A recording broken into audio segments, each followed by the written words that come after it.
This beautiful tea dress is not dramatic at all, but its timeless, classy beauty lies in the precision and the flawless curve of the neckline. You can find the pattern on Minilia Boutique. Just print it out, the pattern, and sew along with me. Let's get started. I usually sew the lining layer first to practice my skills before applying it on the main garment. It helps me practice and make sure everything fits well, and if small defects happen along the way, I will notice and make sure that it's not gonna happen again with the main garment. The central front and the side front curve differently, so we need to clip along the central front. This allows the fabric to bend and follow the curve of the side front. The body is symmetrical, so we sew exactly the same thing on the other side.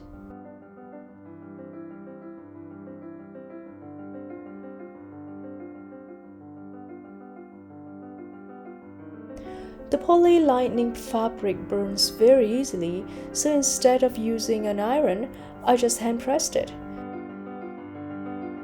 But when it comes to the main garment, which is satined, hand pressing doesn't really work, so I carefully iron it. We have to press the front seam now because with miniature sewing like this, it becomes very difficult to iron neatly once all the panels are sewn together.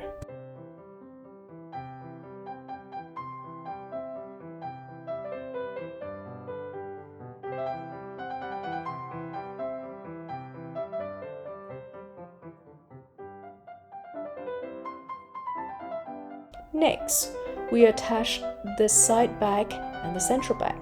And don't forget to press each seam as you go.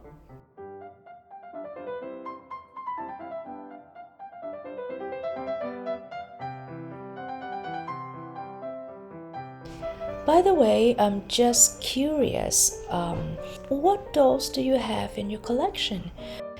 Do you collect Barbies, Poppy Parker, Tyler dolls, or something else? Which one is your favorite? I still remember my very first Barbie. I got her when I was about 10 years old. And of course, the first thing I did was trying to sew something for her. Can you guess what it was?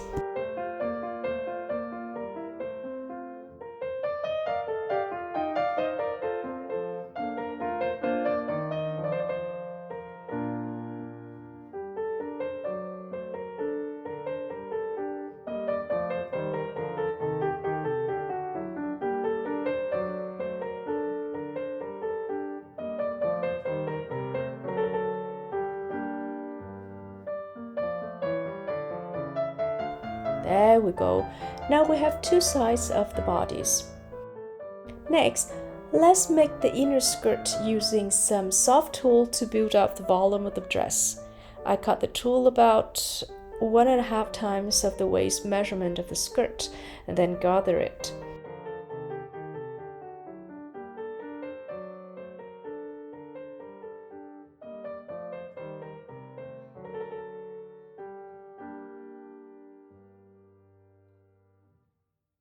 To gather the fabric, we sew 2 lines of basting stitches right next to each other, using the longest stitch length.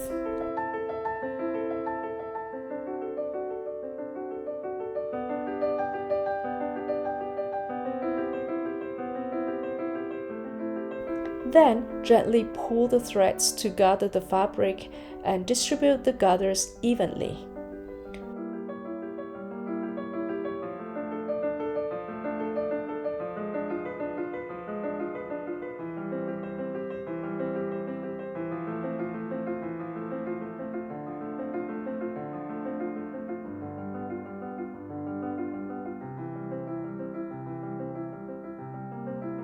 When attaching it to the bodice, we sew right in between these 2 stitching lines.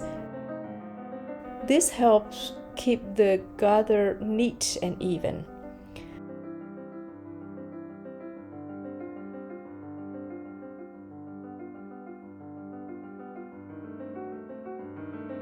Then I sew a top stitch to secure it into place.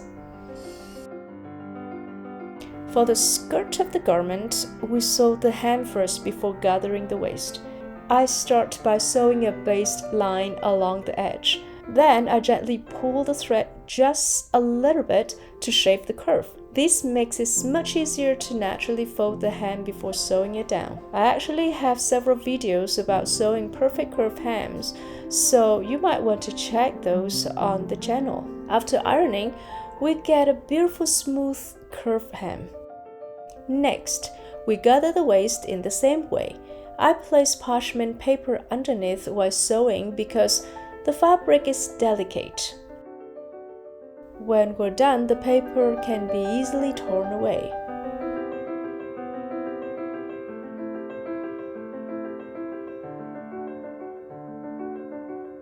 Don't forget to distribute the gathers evenly and pin everything carefully before attaching the skirt to the bodice.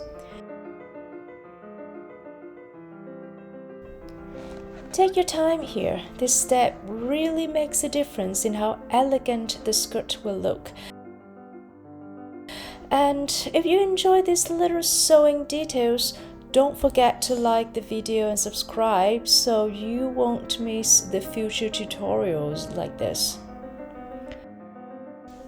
And if you have any design or any dresses or any outfit that you would love to sew for your doll and doesn't have a pattern yet, maybe just send me the design and I see what I can help.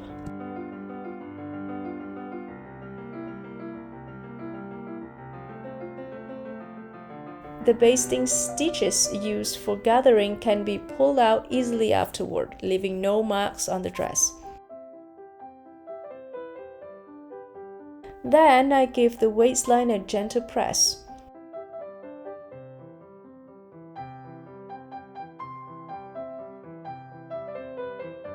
Now we attach the lining to the main garment. Pin along the neckline, but don't sew all the way to the ends. We'll finish those parts later with invisible hand stitching. It's a tiny details, but it gives the dress a very clean, professional finish.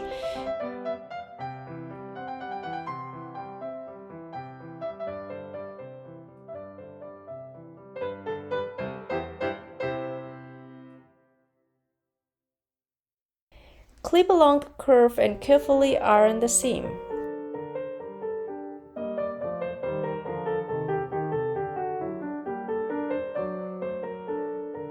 This curved neckline looks very simple, but it actually took me days to perfect them, hundreds of trials and corrections. Designing patterns for miniature garments is a lot of trial and error, but that's part of the fun. And if you enjoy seeing the design process behind these dresses, let me know in the comments. I might share more of that in future videos.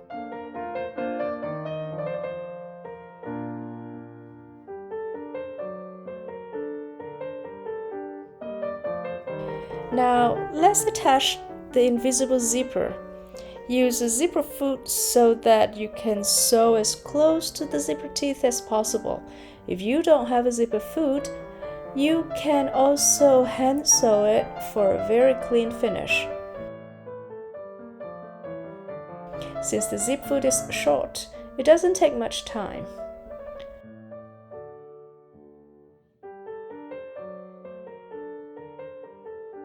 When sewing the side curve, make sure to leave a long thread between the right sides of the fabric. When we turn the garment right side out, pulling this thread will help create a sharp and clean corner. Now I sew a few pearl buttons to add some delicate details.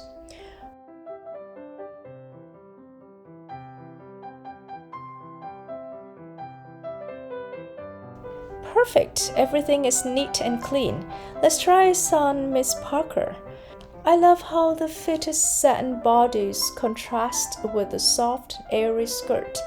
It's simple, it's classic, and it's timeless, the kind of dress that never goes out of style. If you like to sew this dress too, you can find the pattern at miniliaboutique.etsy.com. Thank you so much for supporting us.